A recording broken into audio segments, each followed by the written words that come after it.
memerintahkan kamu Allah janganlah kau beribadah atau menyembah kecuali hanya kepada dan kepada kedua orang tuamu berbuat baiklah. Imma yablughanna indakal kibara ahaduhuma, maka janganlah engkau mengatakan wala tanharhuma, dan janganlah membentak keduanya. Wa qul lahuma qawlan karima, dan ucapkanlah kepada keduanya kalimat yang mulia. Banyak contoh yang digambarkan atau yang diberikan oleh para sahabat Rasulullah bagaimana mereka berbakti kepada kedua orang tua mereka, ya. Di antaranya adalah Iyas bin Muawiyah.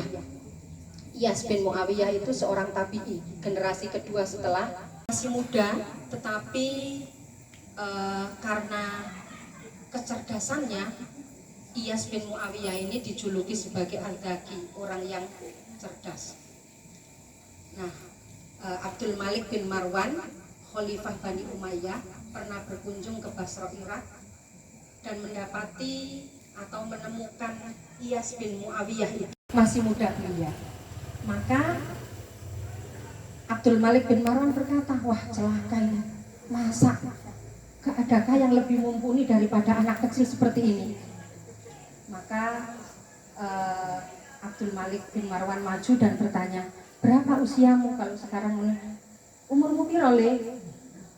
Kalau tidak jawab 17 Bu, dia mengatakan berapa usiamu ketika ditanya Khalifah?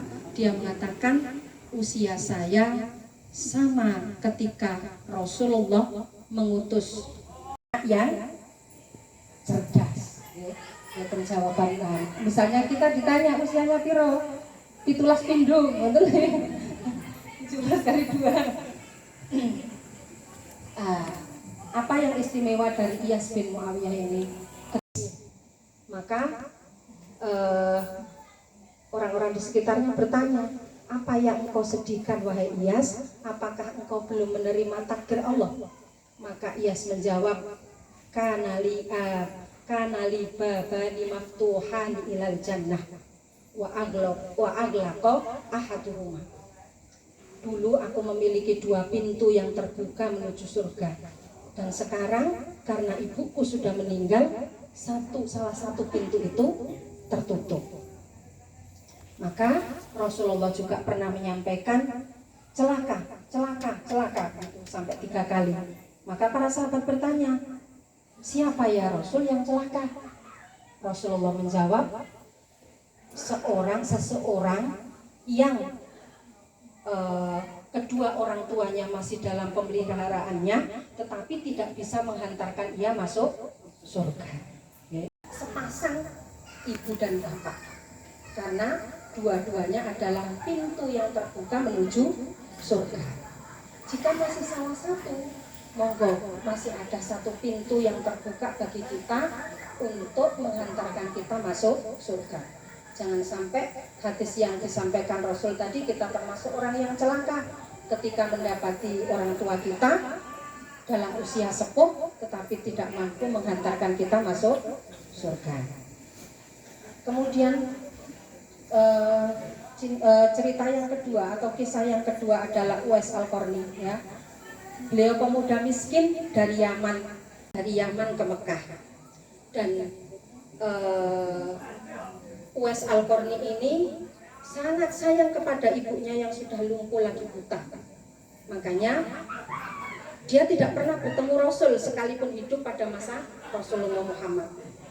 Dan Rasulullah menyampaikan dengan detail siapakah Uwais Al-Qarni. Dia pemuda miskin tetapi dia disebut sebagai penduduk langit.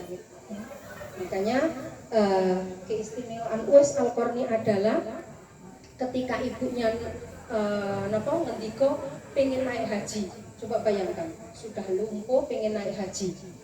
Uwais Al-Qarni bukan orang kaya, dia hanya penggembala kambing punya orang.